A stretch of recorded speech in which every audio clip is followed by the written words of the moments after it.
اللهم اهدنا فيمن هديت وعافنا فيمن عافيت وتولنا waaw ñu waxtaan di jëme ko Cheikh Oumar comme dañ koo tooñ téye ko te kenn fàddu ko dul ay jullit ne moom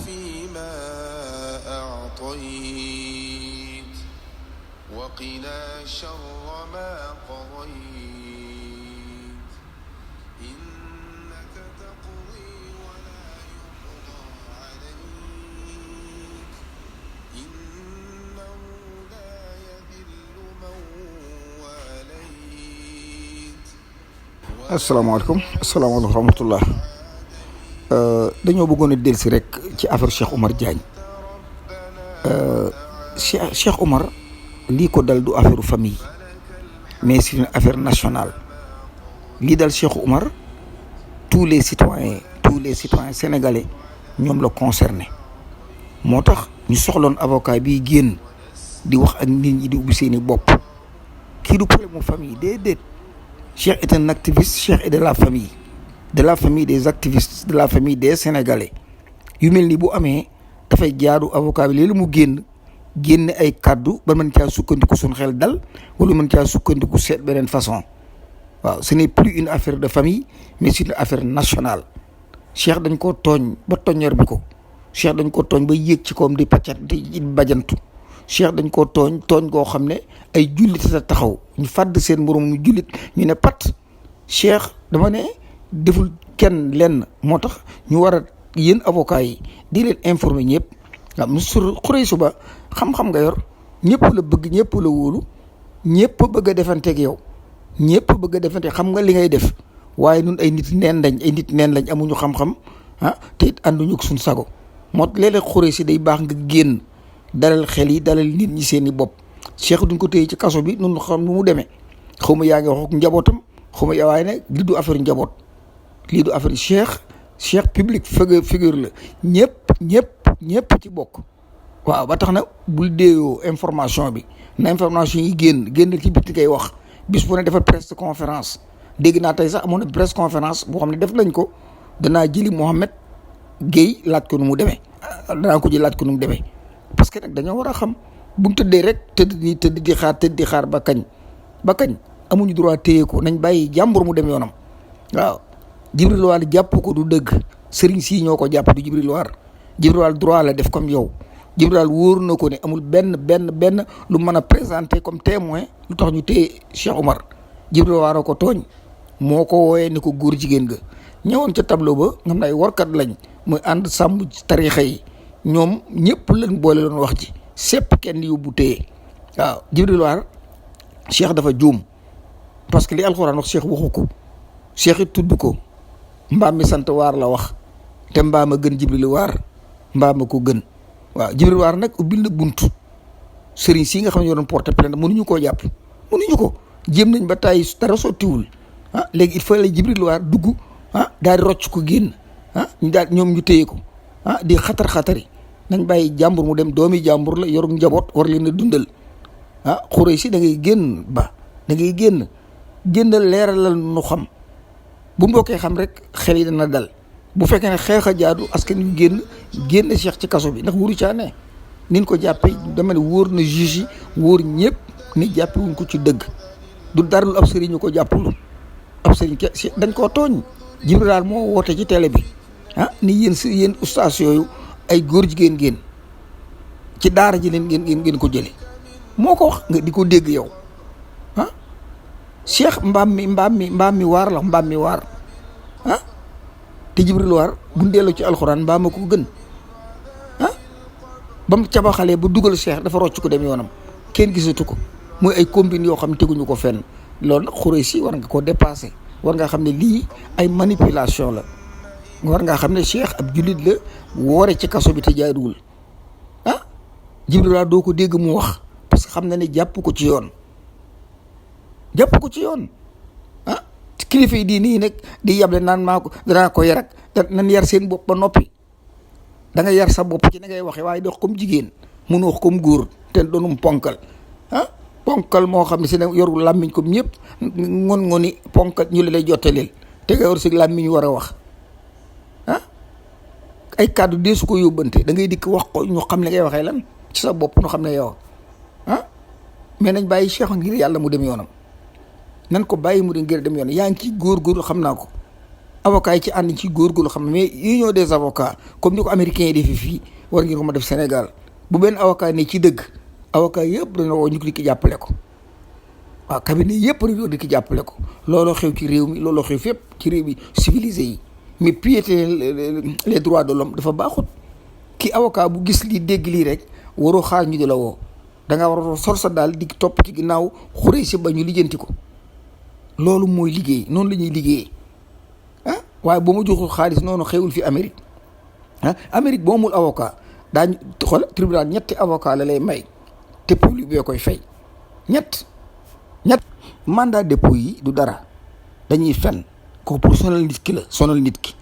nga mën nga ko bàyyi 100 mètres mu tëdd fa 20 ans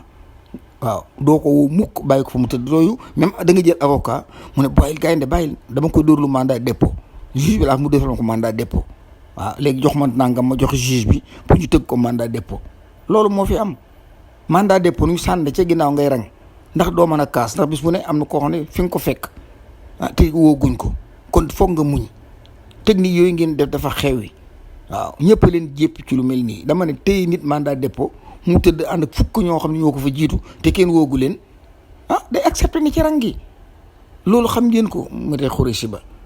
kii nañ ko bàyyi mu jàngale ji ay gone leer war leen a jàngal Cheikh dafa nekk universel Cheikh àddina bépp lay jàngal ah amu leen raison tey ko moom day gëstu ah li mu wax ci sëñ Touba wax ko ci sëriñ si wax ko ci ñëpp dafa dem ci ay archive la ci archive yi la génnee wax man am na lu ma xam ne moo Sénégal tas Khoureyssi Ba dama ne nga xam leen Khoureyssi Ba am na lu ñu xam fii Amérique histoire du monde ak les résistants du monde vrai information yi lañ yor te fii man damay fetta sama baar fetta so dañ jox ma waaw am na lu ñu xam ci Sénégal di ko nëbb waaw depuis University of Cleveland University am na lu ñu fa xam bambeel yu fa nekk daana waxaan Cheikh bu ngeen ko bawul dana ñu toj wax lu bari te luñ wax dëgg lay doon ndax dañ cee témoin ambassade des États doy nañ témoin xam nañ lu bari xam nañ lu bari waaw kon nañ ko bokk teg ci yoon te wax dëgg sëriñ si buñ tax ngay téye doom ñu téye doomi jàmbur Khoureyssi Ba jógal nga lijjanti xale bi mu génn ci biti ah jógal gis nga bu xol yi tàngee révolte am daañu génn seen ay discours ak i film def ko ci vidéo bi ñëpp di ko seetaan ci YouTube bi dama ne man laa la wax de waaw su ngeen téyul ak dëkk di menacer nit ñi ah danaa dugal ci YouTube bi ay film yoo xam ne bu ngeen ko déggee da ngeen yuuxu waaw te réalité laa leen américains yi lu ma leen laaj ñu wax ma ko lu ma soxla danaa ko am ci ñoom te ils sont les témoins de tout le monde waaw bàmmee li nekk fii xam naa leen ñi fi tëdd xam naa ñu mu doon pourquoi ñu indi leen fi aux États-Unis xam naa lu mu doon bu ngeen dalul bu ngeen bàyyul xola menacé wu ma kenn parce que sama droit lay def Cheikh li mu gis ci archive am na droit wax ko nañ ba jàmbur ngir yàlla voilà nañ ba jàmbur waaye tubaab bi lu mu nu deful amul tubaab bi billahi wallahi jabaroo def nañu ko tubaab bi lu mu deful amul mais Cheikh waxul dara lu garaaw ah Cheikh deful loo dara lu garaaw dama ne lu dul julli tabaski ak julli korité tubaab bi ma lañ mayoon xoola chrétiens yi le 31 décembre le 24 décembre dimanche Pentecôte dem Mbuur maanaam li leen may ci ay feet mën na fukk te il représente 2% 3% de la population 2% de la population ah li ñu am ci feet mën na fukk yéen lu ngeen am ah te ne 95% de musulmans ngeen lu ngeen am koor ak koor yi jeex na màggalu Tuubaa gi sax mu leen di fexe ban def ko fête nationale mën leen ko gàmmu mën leen ko def fête nationale da ngeen a lànk le 31 décembre le réew mi reconnaître nu gàmmu ah dama ne ba leen seen yii bu ngeen di business wax leen nu ko waaw nan bàyyi Cheikh mu dem fii nag ñu nekk nag ñun nëbbutuñu dëgg la ñuy wax duñ bàyyi ñu noot sunu askan te information université Cleveland daanu jël lépp xëpp ko ci mbedd mi waaw dama ne am nañ ay xutba yoo xam ne enregistré am nañ ko waaw am nañ kàddu yoo xam ne bu génne Sénégal tas te daanu ko génne parce que duñ jaay mi kenn nañu indil pur islam ñu bokk doon ay jullit wala ñu ànd doon ay yéeféer mais yii dafa war a dakk waaw doo jël lislaam di ci tëj doomi jàmbur doo jël lislaam di ci condamné ko xam ne moo la gën di jullit doo jël lislaam di ci fàdd nit Xuraysi ba Xuraysi waxal ak ñii ngir yàlla Cheikh fee ñu ko dugal ñoo ko tey mandat dépôt du fa jóge mukk tant que neexu leen ñu naan dama koy yar da ngeen a mën a yar ki xam naa nga yaru door a yar nit dama ne xoola gën leenu lenn nag amul kenn kun gën lenn sénégalais bu nekk amul bu ci ëpp moromam ñun ñëpp ay citoyen sénégalais lañ avant ñuy doon ay dongoy kenn waaw kan indi dëgg ci réew mi jëf fi dëgg nit ñi nooyi depuis l'esclavage ba nëgëri kenn nooyiwul ci réew mi ndigalay lan ndigal koy digal yow nit ki yoroon xelam nekk un pays démocrate doon nit ci souveraineté di ko dund nga day xaar say kàddu yow pour lan bu doon kàddu yu xale sax mais xale buy réfléchir ngeen bokk jamono mais mag moo xam ne dépassé na la bu yàgg moom ngay xaar mu la jógal bàyyi que leen jóg ci réew mi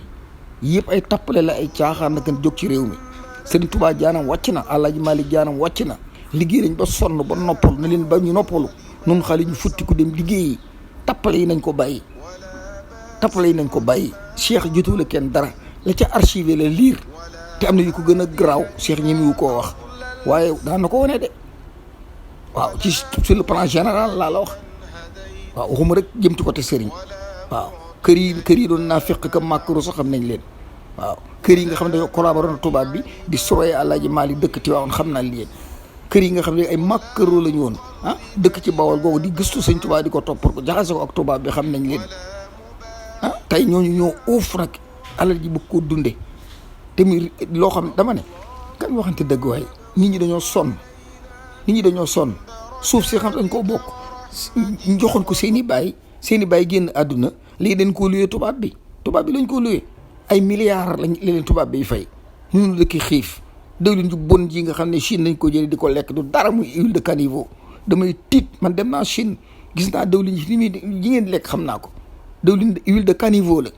dem leen Google ngeen go huile de caniveau li ngeen di lekk baaxut dama ne liñ bëgg a wax bari na mënuñu ko wax mbiri sëriñ si moo ci gën a tuuti loolu sax dañ ko teg fële bëgg koo masla waaye xam nañ ni mu demee diggante Kocc Barma Ndaamal Gosaas ba ma ngay àgg ci jéer yi ba ma ngay àgg ci Sërica bàmmeelam ma ngi fi Sërica ñu ngi ko suul Guyana ay sëtam ñoo def révolution Guyana bi kon xam na ni Sénégal demee yii naxe yi waaye yi sew yi dafa war a jeex dafa war a dakk waaw téyel nu Cheikh kan ko bu prison ba téye ko fa ba élection yi jàll bu élection yi jàllee léegi mu bind demande d'excuse ñu bàyyi ko loolu tubaab bi daan def 14-18 avant muy am tubaab bi dafa ne kilifa yi mu téyewoon yëpp na ngeen demande d'excuse forcé leen ñëpp a bind demande d'excuse pour ñu baal leen tubaab bi imposé leen ne leen damay xeex nag waaye damaa bëgg ngeen jàpp ci lu waaye am jox ma waaw kilifa yi nekkoon Sénégal yëpp a yónnee ay soldats am nañu làmb seen poste doole tubaab bi man dooma fontoo sonal ma tàggale ma ak say bokk ba toog ba may dugg mag nga naan ma bindal demande excuse te ñu nga tooñ ma ndikk sa moom réew jàpp ma tooñ ma sonal ma loolu doy ma di la yónnee samay nit ñu di la xeexal loolu doy ma jël sama xaalis di la ko jox loolu lépp xew na fi Cheikh xam na ko xam naa ko ñépp a ko xam nañ bàyyi jàmbur tooñ baaxul waaye dama ko fi téye ba élection yi jàll ma bàyyi ko Xuraysi ba loolu la gouvernement bi bëgg li Cheikh xam bari na te askan wi soxla nañ ko waaw te yii bu dakkul dana am vidéo yoo xam ne bu génne Sénégal dana tasar parce que xam nañ ni demee noonu nekkul nekki dof waaw plus de 40 ans aux États-Unis dugg seen musée yi dugg seen lépp xam nu mu demee ak nu mu tëddee Amérique fi kenn dafi jàngale ay fen américain true story la ñu am américains yi dañoo am xam-xam boo xam ne dëgg ko lal moo tax duñ bàyyi ay fen di dugg ci réew mi duñ ko nangu. dama ne ñun ci école yi lañ dëkk ci réew mii ci école yi lañ dëkk waaw dañuy woo di laaj waaye kenn ñi mu faa wax ay fen dëgg liñ lay laaj ñoom américains yi xam nañ ko li ngay wax it dafa war a wér bopp xale yi doo ko wëlbati duñ ko nangu ñoom duñ ko nangu ni histoire bi dama nga leen di wax waaw anglais yi bi ñuy téye fii document boo xam ne am nañ ko dañuy créé waat Amérique ñu formé correctement Amérique di ko taxawal dossier Afrique bi yëpp a ngi fii sax daanaka li nekk fii nekkul fenn li nekk England nekkul France waaw kan waxante dëgg dama ne noppal leen Cheikh Oumar noppal xale yi ten bokk doon ay Sénégalais jubbanti réew mi l'islam yàllaa nu ko sant nu war koo jaamu force ci nit sax duy teggin waaw force yi du ay teggin ba bu ngeen matoon mat àjjuma bu jotee dañ leen di bàyyi mais mun leen am àjjuma da ngeen di liggéey chrétien bu dimanche jotee yéen ñëpp sax da ngeen du ngeen liggéey da ngeen di xaar naan tey la dimanche ndax chrétien yi di julli ci yéen da ngeen mën régler dara laïcité bi ñemewu leen cee wax un mot rek ko ñemewu leen jox du ngeen di ko xutba ba tudd ko parce que en 1896 bi ñu installé laïcité bi ba nëgë ni l'islam amul Sénégal waaw nous sommes des laïcs nous sommes un pays laïque nous sommes pas des musulmans waaw Khoureyssi jógal nga wax ak ñii waaw amuñu droit di téyeru Cheikh Oumar nañ ko ba mu dem waaw soxor la ak keñaan ak tàng xol ak bëgg a dunde sa maam yeneen ñun nag ñu ay doomeeraam lañ nun daal sun maam da doon tëdd ci ron garab yi ka taxawaalu te réew mi nu bokk ko Khoureyssi jàppewuñ ko lenn lu dul eñaan jàppewuñ ko lenn lu dul dégg nga maam soxor jàppewuñ ko lenn lu dul aar seeni business mais seeni business toj na tasar te bu Cheikh génnee day révolté wu dana révolté wu te Cheikh bu révolté woo da ngeen dégg loo xam ne bu ngi jot ndey mosu leen koo dégg tooñ baaxul nañ bàyyi Cheikh Oumar Diagne dama yoonam waaw man de damay sot buñ ko bawut dama naa sot te kenn gënu may murit de ku yaakaar ne yaa ma gën a gën Sëñ Tuubaa torox nga damaa bëggul kuy tooñ damaa bëgg ku yaakaar ne yaa ma gën a Sëñ Tuubaa torox nga ak ku mën a doon ku ne waaw ku yaakaar yaa ma gën a bëgg Sëñ Tuubaa torox nga waaye lii Sëñ Tuubaa dul nangu bu fi nekkoon du ko nangu man du ma nangu loolu ak ku mën a doon ku ne du ma la ko nangul waaw adduna bi nag day door a wëlbatiku noora boo ko def attention xeer la woo xam ne boobu bu mu dal dana toj yii ngeen def bàyyi leen ko te bàyyi Cheikh Oumar Diagne mu dem kaso ba ñu fa nekk ñëpp ne leen ba ñu dem ñu ko mérité dëgg mooy Farba Ngom mii njabootu Macky Sall di gii Aliou Sall Samuel Sarr Madické Niang Samuel Sarr Mbackiyou Faye classe googu ñoo dem tëdd prison kan waxante dëgg bàyyi leen doomi jàmbur ngeen tëj Mbackiyou Faye kañ la fi siiw kuy ndayam kuy baayam ci wan askan la bokk li samay maam def ci lislaam bàyyi maami Mbackiyou Faye defu ko bi sama maam di xeex ak tubaab bi jàkkaloo dama ne billaahi wallaahi maami Mbackiyou Faye mi ngi tëgg sabar maami Mbackiyou Faye mi ngi tëgg ay sabar ak dangañ sama maam futti ku jàkkaarloog tubaab ba dee ci ñu dagg bëb bi yóbbu tey ma ne ci àll bi taxawaalu Mbackiyou Faye yor milliard naan dama koy maye du ngeen wax dëgg Farba Ngom ay kan man daal defe naa ne yéen man daal seen askan wi daal man damaa jaaxal quoi Farba Ngom mooy géewlu dëkk ba dem ba naan ko monsieur le député loolu doyul mu sàcc milliard di ko def ci wulis di ko awale mu jëm Paris jox ndey ji ab saak jox bàjjen bi ab saaku jëlal wulis solol nijaay ji ay xaritam juróom-ñaari waxande yi fees dell ki koppar mu awale ko ci douane bi kooku ay milliards la doon yóbbu ban teg ko loxo France ngeen dégg ko ba muy rawale xaalis bi fu mu aw aéroport law ana douane yi ana gendarme yi ana alkaati yi Macky Sall bu honnête ñëpp lay dàq mais c'est un voyou fu mu aw man aw naa aéroport ëppal 200 000 francs ñu nangu sama xaalis mais damaa taxaw lànk ne du ma voyager pour récupérer waat sama xaalis te lu gaar gaa mos nañ ci parce que dañ ko du jéem a confisquer naan da ngay dem tribunal ak da ngay dem fay di fen ay bandi lañ nañ bàyyi Cheikh Oumar mu dem yoonam xam nga information dafa am solo quand la communication passe xel yi day mën a yaatu mën a wubbiku xel yi dal xol yi ne nem mais nag bu ngeen ne pat kooku dafa cellucé wul sax c'est pure dictature la Cheikh fee mu nekk dama du place am waaw kilifa yi diine yu bëri nii bu leen di càmbar di leen fa dugal alal ju du jeex lañ yor mosuñoo taxaw trésor public fay lempo alal ju du jeex lañ yor mosuñoo taxaw fay lempo mais man Mbacke Faye man pourquoi may sëtu Mouhamad Lamine Dramé dee dagg bopp bi yóbbu maami Mbacke Faye lu mu doon def wër di xaxar yor tama di xaxar tey bu ma soxlaa sëñ bi du ma ko gis boo ko Mbacke soxlaa àgg toog pour lan mbay peex lu mu doon un macro la tabax état sam ca Touba di jàpp Mbacke yu jigéen ñi ndaw yi di leen wutal ay far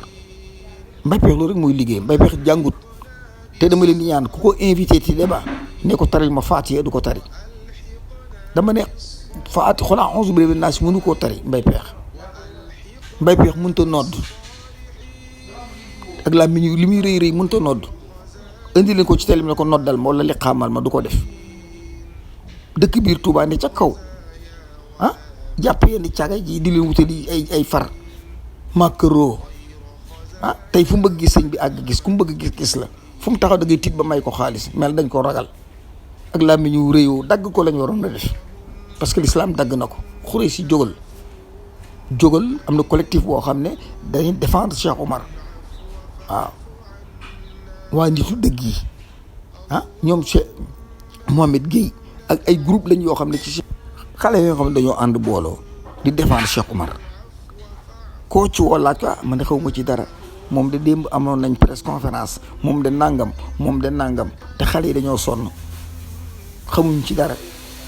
waaw xaw ba xam waa famille moo xam nañ waaye du affaire famille Cheikh Omar affaire nation bi la crime la boo xam ne Macky Sall def na contre l'humanité lii du am Amérique du am mennum réew musu faa am Sénégal dong la mën a am waaw Sénégal képp la mën a am waaw parce que affaire franc-maçonnerie ñun xam nañ ko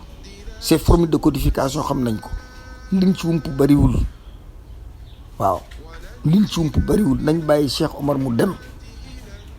nañ ko bàyyi mu dem yoonam dem ci ak njabootam waaw te lii xew démb am lu am solo la leen rek a ci manqué woon Ousmane jël micro bi ne yéen Sénégal ku xaj présidence demal tëdd Sénégal yëpp fanaan biir palais billahi Macky Sall du dellusi ci réew mi su ma doon Ousmane ma yor ndigal ne ñëpp jubal palais laay wax bu kenn ni ñëpp fanaan ni palais bu ngeen mukk te Macky duggul ci dëkk bi bisu tey bi xale yi biir palais lañu waroon ndékkee dama ne 1 million de Sénégalais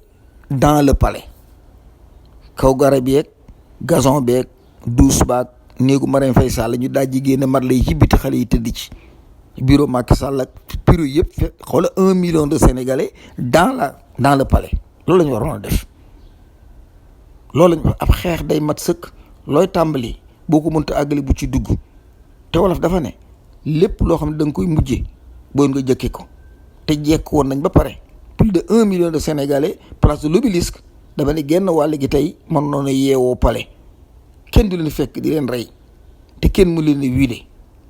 waaw 1 million de Sénégalais dans le palais mooy prochaine marche bii ñëw Macky bu nu fontoo combine ak ay sëriñam bëgg a lekk réew mi dañuy lànk duñ ko nangu àdduna bépp xam ne dañ leen a tooñ àdduna bépp ko xam koo gis liy xew Sénégal ak dictature bu ñàkk xorom Macky Sall un voyou ànd ak lan tubaab yi jaxase réew mi dara amatu fi kenn mënu fee jaamu yàlla kenn mënu fee liggéey mu lew li ngeen di lekk baaxut li ngeen di lekk dama ne baaxul waaw ay carton ngeen di lekk solution yi ñëw Sénégal yëpp na ngeen ko xool ay carton nen yi leen jël tooyal ko ba mu tooy def ko yàpp def ci ay poobar def ci ay kaani lu ñuy def ko ci pour mu saf yàpp yow ay solution di ko jaay Sénégal yi ngeen di ko jënd di ko lekk li ngeen lekk baaxul dama ne solution yi ni jaay ci supermarket yi ngeen di ko jënd ay carton nen xam nga nen carton yi ngay jàmb ba mu tas nga jël poobar kaani soble loo saf def ci yooyu ngeen di lekk ci réew mi dara baaxu ci naa leen ko tey li ngeen xool ko bu ngeen amoon fulla tey ni ngeen defee parité mënu ngeen liste bu nekk 20% ay imam la ñu war a doon da ngeen a waroon ne liste yi 25% ba 20% ay imam la ñu war a doon bu ko dee au moins ay imam nekk assemblée nationale li ngeen di lekk ngeen xam lu mu doon mais du ngeen ko def jigéen mën naa ëpp xam-xam góor seen parti bu sànni leen ko ca àll ba yëf fi dama ne loolu culture LGBT la LGBT ñoo indi ay parrainage ak ay parité yooyu ñoo ko dugal ci système bi pour ñoom am buntu jaar ba dugg ah xawri si jógal nga xeex ànd kook Sénégal yi Cheikh Omar dañ ko war a bàyyi ñeen war a jàpp ñu leen waaw nan jëlee Ablaye Wade ak waa këram kenn ku ci ne xam ne ñi fi nekkoon ñoo tasaare réew mi Cheikh Anta Diop wax na ko muy dee te li mu wax moo am li ma la xam nga ko xuri sàcc yëpp xam nga leen waaw Cheikh Omar jotewul ak kenn dara comment Cheikh Omar war a ne ci kaso bi mbàkk yi fay taxaw di maye milliards te jàppu leen ko Farba Senghor Farba Ngom combien de milliards la yor këram ñaata milliards la rawale France dañuy fen xaay bu ëpp na loolu xaay bu du jeex la rawale France lim rawale France ëpp na 10 milliards ci wulis la ko def yóbbu ko du ngeen ba li ngeen di wax waaye Amérique gi kuy sàcc ba agsi billahi man nga fi fekk waaw am naa xoola dama ne ñëw leen na Farba Ngom ñëw ci dëkk bi na Farba Ngom na Idriss Seck na delsi ci dëkk bi waaw ku fi delsi man nga fi fekk ce n'est pas normal nañ bàyyi Cheikh Omar mu dem sàcc yaa ngi foofu sàcc yaa ngi foofu nañ bàyyi Cheikh Omar Diagne mu dem te ngeen jublu ci defi leneen te imam yi ni leen forcé ñu dugg ci assemblée bi na imam yi bokk li ngeen di lekk baaxul dama li ngeen di lekk baaxul foie bi ñu defee Soviet Union ak foie bi ñu ko defaree ci réew yu mag yi lépp deret la deret d'une congelé moom ngeen di lekk danaa leen woon benn vidéo ngeen seetaan ko ci carton yi ngeen di lekk muy saucisson seetaan leen ko ba noppi. Bonjour mes amis, je diffuse cette vidéo. Peut-être que je vais vous dégoûter la vie, mais peut-être que je vais vous rendre aussi service. Pour toutes les personnes qui mangent beaucoup dans les rues, faites attention dans certains snacks. Je dis pas tout, mais dans un certain snack, des personnes mal intentionnées, voilà ce qu'ils nous font manger, ce qu'ils vous font manger. Regardez bien cette vidéo, elle est très importante et partagez-la. Écoutez bien, regardez, c'est tout simplement le carton pour les œufs, les cartons d'œufs, qu'on déchire en petits morceaux, on met dans l'eau et ça se dissout. On le mélange avec du paprika, de l'oignon, de l'ail et du colorant et regardez, ça devient une viande hachée. On le manipule, bien sûr, on le repasse dans un hachoir. Regardez bien. Et c'est vraiment, vous avez l'illusion d'avoir une viande hachée. Regardez bien. C'est un travail d'arnaque, d'escroc, d'assassin. Voilà ce qu'il nous faut manger. Regardez, l'oignon et l'ail pour donner le goût. Vraiment. Regardez ça, je vous assure, je vous le jure, que c'est vrai que ça existe. Cette vidéo, elle est très importante. Il faut la diffuser, il faut la partager. C'est très important. Alors, on rajoute du cumin, de l'ail, de la coriandre, du paprika, du poivre, du sel. Voilà, un peu de sucre. Mais vous voulez, voilà, vous avez de la viande hachée. Mes amis, vous avez de la viande hachée. Mais quelle viande hachée? Vous allez manger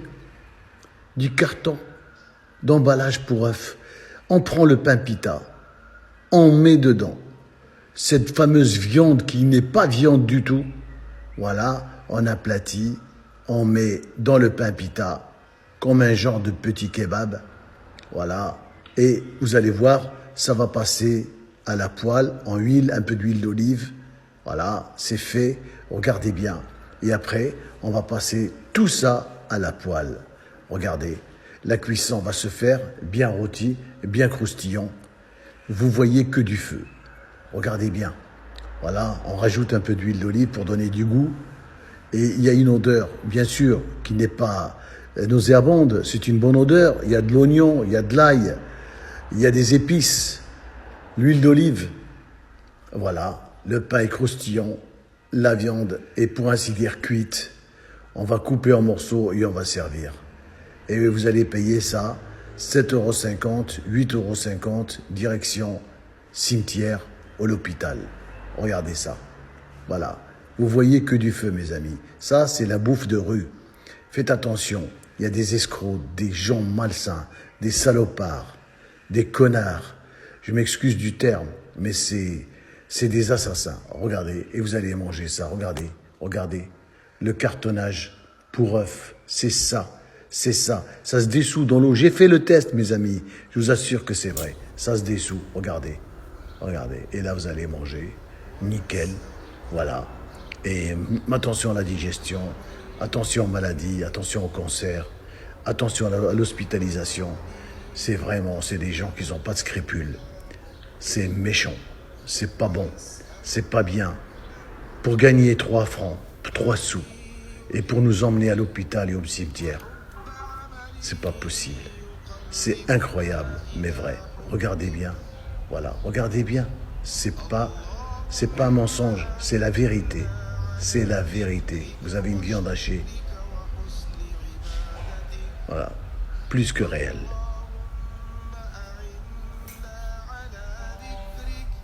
dama ne assemblée nationale député yu mel ne Cheikh Omar Diagne lañ fa soxla. dama ne assemblée nationale ñu mokkal alxuraan xam ak julit mooy lan lañ fa soxla. assemblée nationale ñu maîtriser charia xam alxuraan nay lan ñoom lañ fa soxla. ñu mel ne Cheikh Omar mii lañ soxla assemblée nationale. moo tax liste yi benn baaxu ci waaw la amoon képp mooy dellusiwaat ay jànkati nasaraan toog di décider te décider xamuñ ci dara. le port autonome de Dakar dafa am benn laboratoire bu mag bu siiw boo xam ne lépp luy seex ci gémmiñ dana fa jaar ñu door ko bàyyi mu dugg ci réew mi waaw am benn pourcentage wante dañu ko bàyyi pour suñu mbokki chrétiens yi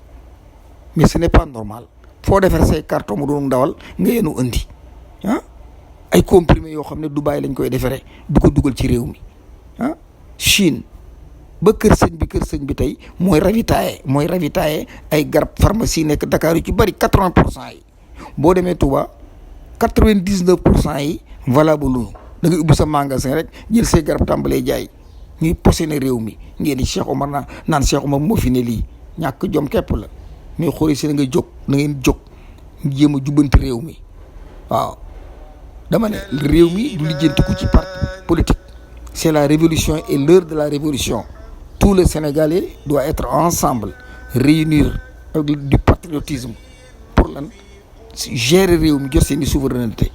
waaye jël Cheikh Omar di ko tëj ci kaso bi bàyyi ay Farba Ngom ñu taxawaalu defe ngeen loolu jaadu na du ngeen nit kan déglu Mouhamed Gueye mu wax ci ay xalaatam moom it toujours même question la rek waaye ñoom en général même réponse xamaguñ ci dara ndax dégguñu dara ci avocat bi dafa war a wax ak organisation yooyu ñoom Mohamed yor ànd ak nit dëkk ak ñeneen ñoo xam ne ñoo bokk formé pour défendre Cheikh Omar bu ko dee ñoom itam ñu am lu ñu wax réew mi ndax Cheikh Omar tëdd gi mu tëdd naqari na ñëpp concerné famille képp mais toute la nation Mohamed yow la ñuy déglu. tey sax dégg naa Mohamed amoon ngeen benn ndaje maanaam genre presse conférence boobu. lu ngeen fa jot a wax ak nu mu demee le cas de Cheikh Omar daal dañu bëgg loo ci xam rek nga wax nu ko ci quelques minutes pour ñu mën koo dugal mu loo xam ne nit ñi daañu ci mën a jàppandi en attendant daal mais li wér te wóor Khoureychi Ba moom doy na ma te am naa yaakaar ne dana soppi doxin xam ne ay bandi la ko seqal kon Mohamed. salaamaaleykum mbokki waa Sénégal man la seen frère Mouhamed Gueye mbokki waa diaspora tamit ñu ngi leen di nuyu seen taxawaay rafet na. Père Dramé ñu ngi lay nuyu baax di la ziare sa taxawaay rafet na ci dossier Cheikh Omar Diagne ak ci Sénégal yëpp waaw di def benn live bu gàtt rek par rapport ak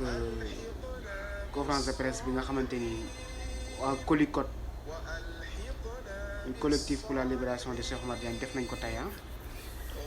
ci dossier Cheikh Omar Diagne bi parce que tey la Cheikh Omar Diagne am 66 jours ci prison bu Rebeuss Macky Sall séquestré ko tëj ko ci loo xamante ni jaarul ci yoon détention arbitraire Macky Sall tëj Cheikh Omar Diagne 65 jours ci prison bu Rebeuss ñun waa Colicot muy collectif pour la libération de Cheikh Omar Diagne tey def nañ conférence de presse di wàcc manifestation bi nga xamante ni dinañ ko organiser le 11 bii di ñëw incha allah le 11 juin bii di ñëw fas yéene ñoo organiser benn manifestation incha allah pour exiger ñu libérer Cheikh Omar Diagne c'est que Cheikh Omar Diagne li ñu ko def du dëgg du yoon tëj gi ñu ko tëj am na ñoo xamante ni li ñuy toppee Cheikh Omar Diagne lañ leen di toppee ba léegi ñu ngi lambari di dox seen soxla di dem ci débat télévisé yi di sos di fen ku mel ni Madiambal Diagne وأصلح ذات بيننا واهدنا سبل السلام ونجنا من الظلمات إلى النور ونجنا من الظلمات waaye dama ne leer na Sénégalais yëpp li nga ci Madiambal Diagne daanaka du moom dong waaw 90% des Sénégalais yàqu nañ ngir alalu àdduna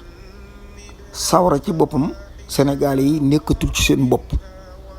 Sénégalais yi ak 90% dañuy fàtte ne dañuy dee seen xel alxuraan niwu ci Bible bi nekku ci maanaam jéem a sàkku xam-xamu théorie si xam ne àdduna tëddee nekku ci seeni bopp ñëpp a ngi calme toog te li nga xam ne mooy seeni réalité jaaruñ ci te it Macky Sall dëkk di leen lekk ànd ko ak un ministre boo xam ne kii janax ko gën kii golo ci ab tool commandant Keïta gis ngeen ko un commissaire de police buy jaay drogue xale yi dugal ci kaso bi ñëpp ñu bëri ngi New York gii ay faux billets lu ne un commissaire di ci dugg ñu topp Cheikh Omar Diagne di ko mbamb di ko wax di jëw di terrorité ñëpp drogue la ñuy jaay lu méttee ngi nii aw tiisa ngi nii mbàkk yu fay li mu yor lépp da koo sàcc te li ci gën a yéeme daal làqu ci ab sëriñ Cheikh Amara ngi nii dem leen phosphate de Matam lam fa am waa Ndar amuñu ko ci waa réseau du fleuve amuñu ko ci Ablaye Wade gis ngeen leen ak Macky Sall ci biir juma ñu ni Mbàkke Fay di puus loxo Ablaye Wade pour ñuy juboo lépp ay mbiri franc-maçon la constitutionnel bi nga xam ne coow lu am Sénégal dama ne bu Sénégal tàkkee kenn taalu ko le ministre de l'intérieur ak waa justice yi LGBT moomuñu Sénégal dama ne LGBT moomuñu Sénégal fexe nañ ba coloniser mémoire sëriñ si waaw xale bi nga xam ne moo jàppoon Adji Sarr dugal ko ci ay conneries kii c'est un voyou buy traîner ak passeport diplomatique kii moo mérité kaso bi defoon naa ci benn vidéo démb mais bugguma koo ni génne ndax marche bi mais danaa leen ko tegal nu bokk ko déglu continuer waxtaan bi un voyou bu mel nii ñu jël passeport diplomatique jox ko bindal ko ay lettre de recommandation ay ordre de mission muy circuler ak passeport diplomatique bu Sénégal ni ci àll bi taxawaalu dégg naa américain may nañ ko visa mais ñun war nañ cee taxaw dem département d'état manifester nii la fi doon ci Penda Ba saagande Sénégalais yëpp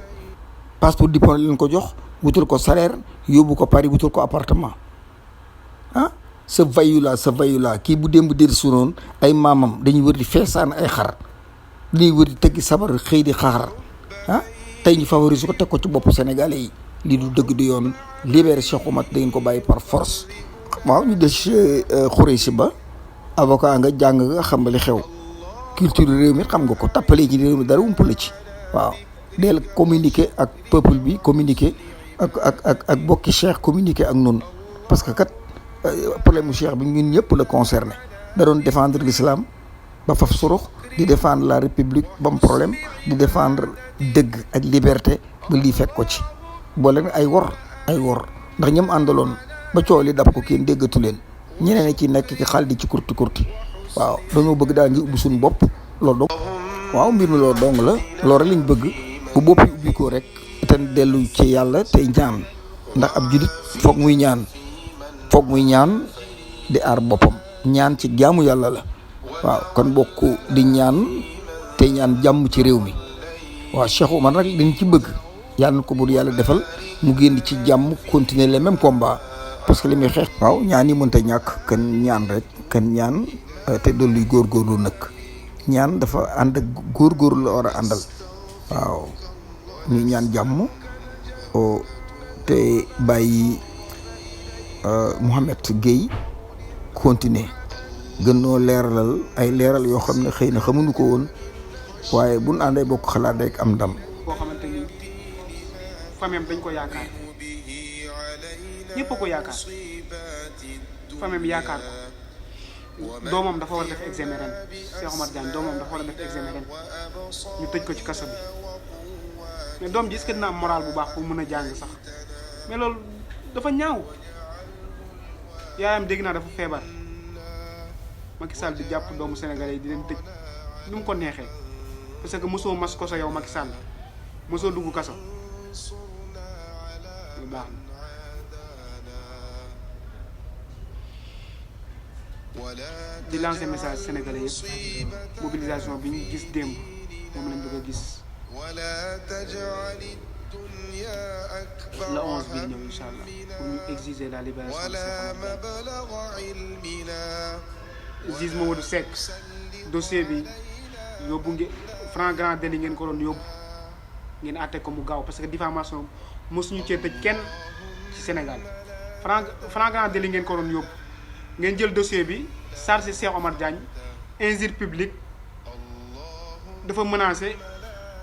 te loolu dara du ci dëgg Cheikh Omar Diagne il a menacé kii kan la menacé injure publique fan la saagaa ci mbooloo ñun ñëpp seetaan nañu émission bi Mass Mboup invité ko Walfadjri bi problème bi amee Djibril Wall moo menacé Cheikh Omar Diagne ngeen jël dossier bi yóbbu ko instruction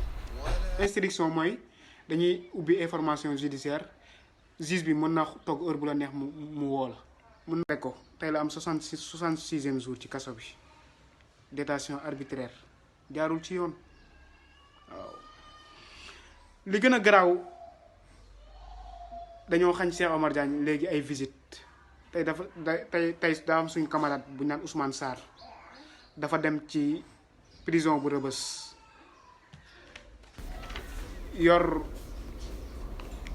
yor visite bi nga xamante ni palais de justice lañ ko joxe bii sama visite la mais dama jox exemplaire visite boo xamante ni palais de justice lañ ko joxe deuxième cabinet moo ko jox waaw mi Mamadou Seck comme assistant moo ko jox xaw ma waaw ñu ni ko doo mën a dugg jàpp nit détention arbitraire ba pare ni ko doo am ay visite Ousmane Sarr dafa dem kaso bu Rebeuss ñu ni ko doo visite Cheikh Omar Diagne mais loolu dafa ñaaw ci Sénégal yow téye nga nit détention arbitraire téye nga ko parce que ay góor jigéen ñoo ko porte plainte nga téye ko muy dem kaso bu Rebeuss nga ni ko kenn du ko seeti mais loolu dafa ñaaw ci Sénégal téye nit waxatuñ nga ni kenn du ko seeti man bii jàll jeudi bii jàll dem naa Rebeuss ñu ni ma doo dugg sama visite ngi nii deuxième cabinet moom ma ko jox assistant deuxième cabinet Mamadou Seck moo yor dossier bi mais lii dafa ñaaw ci Sénégal di lancer message jullitu Sénégal dégguñu ko benn yoon mu ni mu menacé Djibril War li mu wax dafa leer laajal leen ma mbaam waar bi ŋaax koofu ba léegi tuddul turam mbaam waar la wax waaw ñu jàpp ko ci loolu par diffamation tëj ko ci kaso bi procureur bi jël dossier bi yokk ko chargé ko injure publique mu ni Cheikh Omar Diagne dafa def injure publique dafa saaga ci mbooloo dafa menacé diffamation te loolu du dëgg du yoon du dëgg procureur li nga wax du dëgg waaw Cheikh Omar Diagne menacé wul kenn deful injure publique deful dara li tax ngeen jàpp ko nag mooy day xeex l'agenda LGBT góor jigéen yi Cheikh Omar Diagne day xeex agenda LGBT Macky Sall ci promoteur yi promouvoir affaire homosexualité ci Sénégal ci la bokk les preuves sont là Macky Sall bu yàggul dalal na fi benn góor jigéen bu ñu naan Alexandre Souro mu dalal ko ci palais bi ñëpp xam ni ci ñuy défendre góor jigéen la bokk góor jigéen bu mag a mag la bërki Demba Ndiaye Macky Sall dalal na ci biir palais bi Elisabeth Moreno kan mooy Elisabeth Moreno mooy candidate la ci élection législative France yi mu ñëw Sénégal di promouvoir wàllu góor jigéen di def campagne Macky Sall dalal ko ci biir palais bi palais de la République nga xam ñëpp a ko bokk Macky Sall ay góor jigéen dafay dalal léegi nag Gabriel Kane féministe dañ ko condamné ba léegi mi ngi lambar di dox di défendre Adji Sarr débat télévisé yëpp mi ngi fay dem di défendre Adji Sarr moom Gabriel Kane dañ ko condamné. Cheikh Omar Diagne nag tuumaal nañ ko diffamation procureur bi jël dossier bi chargé ko yokk ci loo xamante ni li muy wax du dëgg ni Cheikh Omar Diagne defal ko ay chef d'accusation yoo xamante ni ñun daf ñu jaaxal sax ni Cheikh Omar Diagne dafa menacé Cheikh Omar Diagne il a menacé kii kan la Cheikh Omar Diagne menacé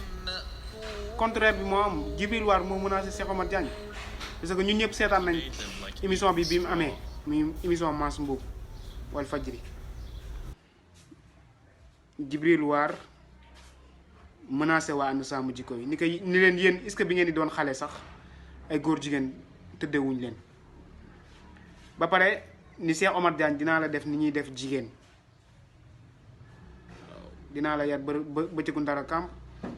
mais kooku moo menacé Cheikh Omar Diagne dégguñu ko benn yoon mu ni mu menacé Djibril War li mu wax dafa leer laajal leen ma mbaam waar bi ngaax ko ba léegi tuddul turam mbaam waar la wax ñu jàpp ko ci loolu par diffamation tëj ko ci kaso bi procureur bi jël dossier اللهم لا تدع لنا ذنبا إلا غفرته اللهم لا تدع لنا ذنبا إلا غفرته ولا دينا إلا قضيته